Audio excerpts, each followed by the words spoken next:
What is up, YouTube? Welcome to the channel. Happy new comic book day. And I'm going to say it again. I'm probably going to say it all year. It's going to be a crazy new comic book day. Every time I'm like, I'm probably going to take it easy this week, a bunch of books come out. And this week we have the new history of the DC Universe, the Dakota Incident. This is written by a bunch of different creators. I'm really excited about this. I'm probably going to get a couple copies. There is a signing with Joe Illidge, who is one of the writers on the book. He started a campaign to get this book to 100K, hopefully to get a static ongoing series. And it's been over 1,000 days since we've gotten a black character with an ongoing series in mainline DC continuity, which is insane. And again, mainline DC continuity, Absolute Green Lantern is in the Absolute Universe. But exciting to see that. He's also has several signings. So today he's going to be at Bulletproof in Brooklyn. I'm going to try to go to that, but honestly, that part of Brooklyn is really far from where I'm at. Even when I lived in Brooklyn, this was pretty far. Also, he's doing one on Saturday, which is closer to me, at my LCS, Everyone Comics. And then on Sunday, he's going to be at their other location in Brooklyn, which is Anyone Comics. So I'm going to try to get a few copies assigned to that. Give them away, hopefully. I want people to read this book. I want to support the book. There's also Brutal Dark, the third Vertigo book that's come out. Infernal Hulk, which I'm really excited about. Supernatural, number 5. That series is underrated. It's crazy how good and how similar it is to the early days of the show. It really takes me back. Also, Punisher number 1, the new Punisher series. Honestly, when it comes to number 1s at Marvel now, after they announced the sort of Infernal Hulk is going to be ending at issue 10, I'm just really not going to be buying many mainline Marvel number 1s, because it's hey, I'm just going to wait for it to be on Marvel Unlimited or trade weighted, because the reality is it's if you don't care, I don't care. So Ultimates 21, Absolute Wonder Woman 17 or 16, and then also Absolute Martian Manhunter number 8, which is coming to a close in May, and with issue 12. So it's huge, and I feel like I'm still forgetting some books that I'm excited about, because it's such a big day, which is good. Oh, just remembered it. Wrestle Heist number 3, which is one of my favorite indie books right now, from Kyle Starks. So it's a great time to be a comic fan if you're a fan of the stories, if you're a reader. It's great to be a collector. It's cool to kind of meet so many different people these days. It's fun doing these. So yeah, we're gonna go to Midtown Comics in Times Square, check out the books, check out what else is out there. Like I said, I might go to the signing. I'm not fully committing to it just because it snowed this morning, and then I'm also gonna have to take my son if I go. And sometimes it's it's a small shop, so it's not the best environment for him to kind of be there and wait around if there is a long line. So I want to be mindful of that. But excited about the new history of the DC Universe, the Dakota Incident. That is going to be awesome. There's a couple covers. But yeah, let's go to Midtown Comics Times Square.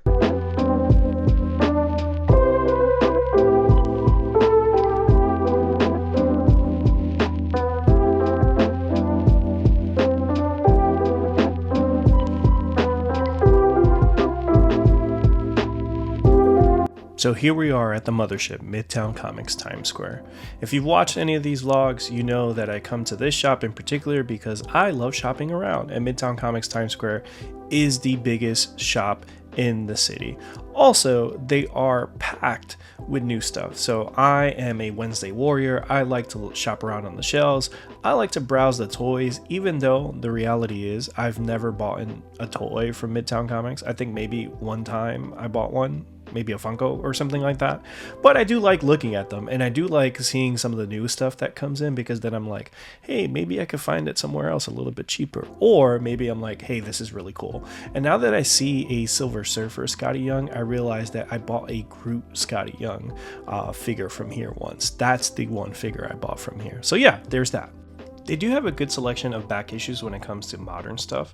So I was looking around in this particular section because with the Joe Illidge signing, he did do the Milestone Shadow Cabinet series, and they did have some of those covers, but the thing about it was that they're kind of expensive, and then also some of them I did own. So being that he had multiple signings, I was like, you know what, let me actually give it a day or two and actually look for the books I have, so I don't have to buy a second one when I could just bring the one I have to one of the signings. So after I do my upstairs window shopping, which I usually do, is the start of the show, which is actually looking at the new comic books. Today was a stacked day. What I liked about today was it wasn't as crowded as usually it can get on a Wednesday at Midtown Comics. With Midtown Comics on Wednesdays, it's new comic book day, and it's the biggest store in the city. But it also comes in waves. There's times where it's busy, and then it'll calm down, and then it's busy. So usually you can tell people are either going on their breaks from work, coming out of work. It's the city that never sleeps, so there's people that work in the area and all that kind of stuff. So the energy and the amount of people that are in the stores kind of fluctuates depending on the time. I went around like 12:30, 1 o'clock. I was there for a little bit, and it was relatively calm, especially considering that you had like a couple Absolute books, you had this new DC Universe book. So I actually liked that because I got to shop around, film some stuff, so it was cool. Midtown Comics downtown is going through a renovation, and they had a huge sale for their closing. And now I want to get much more into collected editions. Now that I bought a couple more omnis and hardcovers, when I go into Midtown Comics Times Square, they're always stacked with new, old, sometimes even I think out of print stuff that you don't really see online, or it's a little bit hard to come by. So now that I kind of see some of this stuff, I'm like, I really want to get into it, but it's also expensive. I don't want to shop on Amazon anymore when it comes to books, so I'm trying to get into it, but we'll see. After Midtown Comics, I went to pick up my son so we could head over to Brooklyn, where Bulletproof Comics is. It's right next to Brooklyn College, where I actually used to go to school. Didn't finish, but yeah, really cool shop that has a little bit of everything: comic books, video games, a literal juice bar, a skate shop in the back. So it's insane. I came here for the Dennis Camp signing. Sometimes they vend at New York Comic Con. It's a really cool shop, and they really do some great community stuff. So I was excited to be able to meet Joe Illidge here. Damian Scott was here as well. Artists at DC. I didn't know he was going to be here because they didn't really advertise it too much. So I was kind of surprised to see him. I'm back, and I got some comics. So the signing was amazing. I ended up going. It was awesome. Joe Illidge was dope. There was an unexpected guest, Damian Scott, famous DC artist, and I was like, oh, I didn't have anything of theirs to sign or anything like that. And then I was talking to Joe and telling him my son's name is Grayson, and then we started talking about Robin. And while we're talking, Damien is doing a sketch, and I'm kind of oh, I wonder what is he doing there. But I've been around artists at Comic-Con sometimes, hey, they're bored, they'll sketch something real quick. And as I'm saying my goodbyes and stuff, Damien hands me this piece of art, and it's a sketch of Nightwing, Grayson, my son. So that's awesome, amazing. I can't wait to hang this in my son's room. It's amazing. So shout out to Damian Scott, awesome artist. Now I feel compelled. I have to get every major key comic book they've ever done, and now get a full commission from them, because I'm internally grateful for this. They really didn't have to do this. And it's awesome. It's a moment I'm always going to cherish with my son. And that's why I take my son to these things. It's one of those things that make it more important to me, which is cool. But like I said, awesome. We'll get to the books that I got signed towards the end. But I wanted to show this off first because honestly, it was the best thing I got all day. So we'll go through the books. Again, as I said earlier, it's a stacked week. Earlier, I also was complaining about Marvel's relaunches, and I was like, I'm not going to buy The Punisher. Then they had this cover, which is the Marvel Rivals variant. My son, his main is Punisher, so I got this for him. I should have taken this as a sign, as it was going to be a good day for my son. I showed it to him not too long ago, and he was excited. He's like, Punisher. So excited to have this. I actually want to read it myself now. I'm like, well, if I bought it, I might as well read it, right? But that one, like I said, is mostly for my son because of the cover. Then we have Infernal Hulk, number 4. This is heating up, but I kind of lost a lot of steam when it comes to this book because Marvel's already kind of announced that after issue 10, Infernal Hulk will be ending. Will it be relaunched, renamed? Who knows? Yeah, disappointing, but I still really love this book. Love the Nick Klein covers, Philip Kennedy Johnson, one of the best in the game. Just Marvel is doing what Marvel does and relaunching things when they don't need to. So there's that. This might be since I've started these vlogs like a couple months ago. One of the weeks where I actually had a really heavy Marvel week. Iron Man #2. Loved issue 1. Joshua Williamson going over to Marvel to give us Iron Man. This is a good series so far from issue 1. I'm excited to see what's to come with issue 2. The one book outside of the new history of the DC universe that I read on the train was the Ultimate #21, Luke Cage focus issue. We also get the first appearance of Ultimate Ghost Rider, which is really cool, and some other Ultimate first appearances. There's one character in particular that it was funny. It's a gag, and I get it. But I wouldn't be surprised if it upset a couple of people. A certain character, a certain X character, that makes their Ultimate debut in this new Ultimate universe in this book. Like I said, pretty funny. But I would get, because the universe is ending, I'm like, oh, that's funny. But if the Ultimate Universe was continuing, I'd be pretty annoyed. It's a pretty good gag and also an emotional issue. So I think when you take the totality of the issue, Ultimates, as every Ultimates issue, is amazing. And it's one of the books in the Ultimate Universe that I feel like, despite it sort of rushing to the finish line and kind of wrapping up all these stories, I think this is doing the best job of doing that, and that could have a lot to do with Dennis Camp being the person that's writing Ultimate Endgame.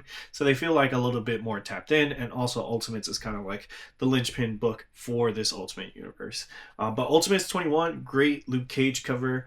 Dyke Ruan, who does the covers for this series, they're going to be doing the Avengers Armageddon. I forget there might be another title to that, but I'm excited to get those covers as well. So this is cool.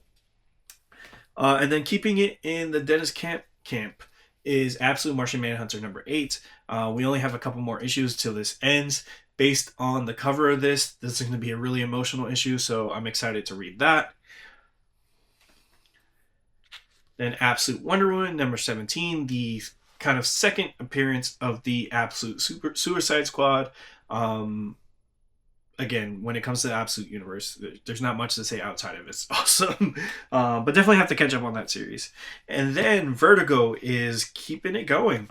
Brutal Dark, I heard a lot of great things about this book, so I'm excited to dive in. And I still have to read End of Life, but Bleeding Hearts was amazing, and I think Vertigo and DC, in terms of DC, they're doing a lot of great things when it comes to their editorial. Like, there's so many good books over there that I am confident in this new launch of Vertigo. And the creators, too. I love Kyle Starks, Chris Condon. I know a lot of people don't love Ultimate Wolverine, but before they announced that they were ending the entire Ultimate Universe, I was digging that book. And then, it kind of had that energy of like, okay, like, maybe this one should have been a mini series if you're going to just end it, But excited to read this. Then on the indie side, we have Russell Heiss, Kyle Starks. This is one of the best indie books out, I think. I think this is only going to be like 5 or 6 issues, but it's written and drawn by them. So this is an awesome series, especially if you grew up on wrestling like I did. And then one of the most underrated comics, especially licensed comics out there, and I feel like it doesn't get enough love, the same amount of love that maybe like Speed Racer or some of the other Dynamite stuff Speed Racer is at Mad Cave, but that kind of licensed book, there's a lot of those out there. But Supernatural, this book is so dope. Is Pack on this? Like, it's not on the cover. He did the first couple issues. Yeah, Greg Pak. He just didn't do the Valentine's Day special. But this gives you that old Supernatural feeling. Like, I grew up on Supernatural. Supernatural started when I was in middle school, and I miss it. I miss those early days of Sam and Dean, the Winchesters, hunting demons, monster of the week stuff. So this definitely captures that early feeling of Supernatural, and I'd recommend any Supernatural fan, check this out. And then last, when it comes to like pickups, it's Hyde Street #10, Jeff Johns, Ivan Reis, Ghost Machine. enough said. I'm excited to jump back in. I'm a little bit behind when it comes to Hyde Street, but with Hyde Street, it's kind of like an anthology. So I felt like, hey, they're bringing it back. Issue 10. Let me get back into it, and I feel like I have a lot of catching up to do. Outside of Geiger and Rook, there are a couple books that I do have to catch up on. But Hyde Street is one of those things where it's perfect that, like, again, when Jeff launched Ghost Machine, he knew what artists he wanted to work with, and Ivan Reis, a lot of the stuff that they did in Aquaman and Green Lantern had a horror bend to it, so this is kind of like the perfect book for both of them. And last but certainly not least are the books I got signed, which are all the same book but different covers. The New History of the DC Universe, the Dakota Incident. We have cover A, which I think is my favorite cover because I just like the colors. I like the composition of it, all that kind of stuff. This cover, it's obviously an homage to, I think it's Infinite Crisis. Is it Infinite Crisis or 52? I think it's 52. But I feel like it's too much emphasis on the Trinity and not enough of the like milestone characters, if that makes sense. Yes, like they're in the front, but it's like none of them are physically there. They're just, dead. So so it's not that it's like a bad looking cover, but if it's going to be the new history of the DC universe, the Dakota Incident, where we're supposed to celebrate these, milestone characters, I would prefer it to kind of like have the characters front and center. Yeah, you could throw in, the Trinity in there, but yeah.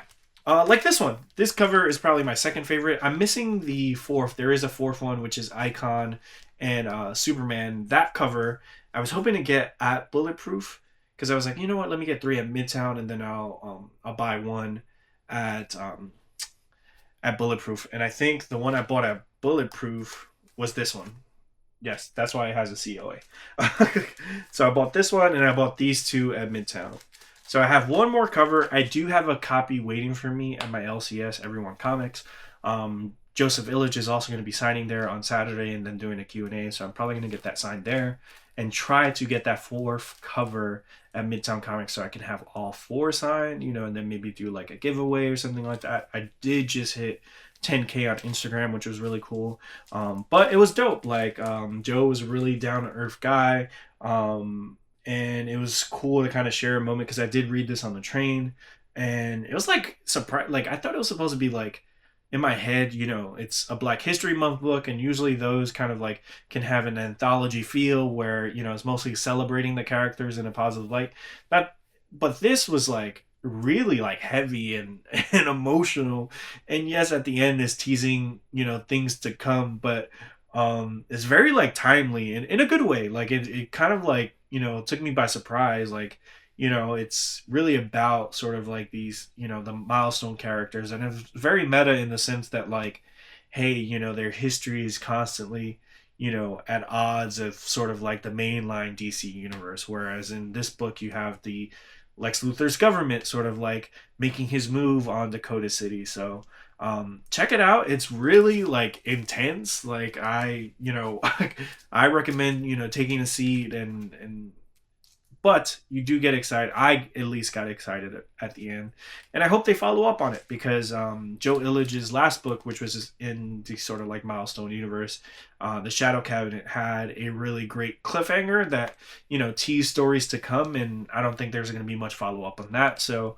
hopefully there's enough people that bought multiple copies like myself so we could see more of Static, hopefully an ongoing series, and more of the milestone universe altogether. But yeah, great new comic book day. I said it once and I'll say it again. It's a great year for comics. Every week I'm like, oh, like maybe this is the week that neither publisher puts out a good book. But it was crazy. I think this is one of the biggest hauls when it comes to like just the comics, and then you throw in, hey, I got original art, I got signed stuff, went to a signing, went to 2 comic book stores. So it was a really great day. I was happy to spend it with my son and have those really cool moments. So yeah, it was a great day. Let me know what you guys picked up. Hopefully you picked up the new DC universe, the new history of the DC universe, and some of those other stuff. I know I bag on Marvel a lot, but if you look at my pile, I actually got 3 Marvel books for me, I might as well have bought like, 100. So let me know which books you picked up, Marvel, DC, or some of the indies like Dynamite and Image. But yeah, let me know what you think of the video. Please leave a like, comment, subscribe. Peace.